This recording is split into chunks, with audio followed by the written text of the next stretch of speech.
Here we go. Interviewing, who does interviewing again? See if this rings a bell, right? Okay. I like to define interviewing as, well, you tell me, how many times have you found the perfect candidate? Has anyone ever found the perfect candidate, right? So I think interviewing and hiring is only a matter of trying to figure out, what do I need, and what am I about to bring into the company, and what's the gap, right? Because that's really what we're up to, right? We want to identify the gap. And it's not necessarily we want a small gap or a wide gap. We want to know what is the gap, essentially, right?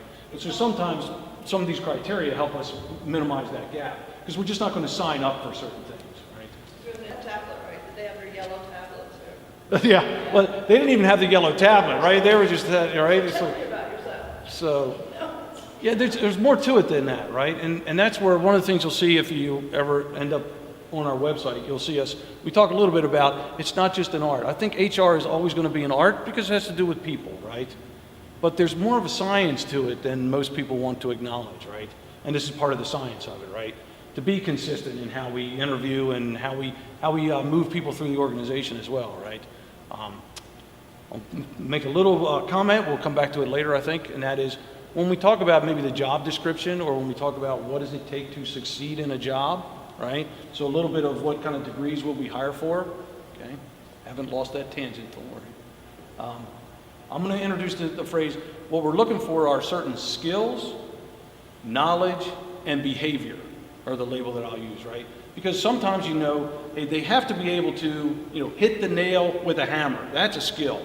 And if they don't have that skill, well, then I'm signing up for that skill development, right? But maybe they need, along with that, the knowledge of different types of wood to choose, or different types of nails. And so there's certain knowledge elements that a job requires. But then we get down to, maybe it's this balance thing we're talking about a bit. Certain behaviors are necessary as well. And they're just as important, but I got to say, they're probably the most overlooked when we do recruiting and hiring. And job descriptions even, right? We're starting to see it more and more. You'll get like attention to detail shows up a lot, right? But to actually think about what are we looking for in terms of the behaviors. Because here we go. Here's my first little bit of advice if you haven't discovered it on your own yet.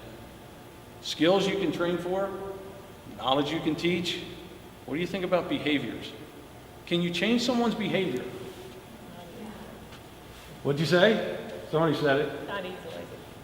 That's it, right? You can change someone's behavior, but my goodness, what you have to do by the time we inherit someone, right, in their 20s, right, or beyond, who wants to sign up for some of that stuff, right? So, but it can be done. So that's why I like to say, we got to think about, when someone's going to do, now you can tie it a little tighter. When someone's going to do a job task, those tasks require them to have these skills, knowledge, and behaviors. Okay?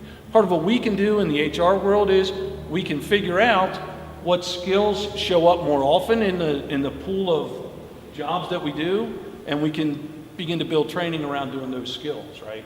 Ultimately, so we can enable those job tasks.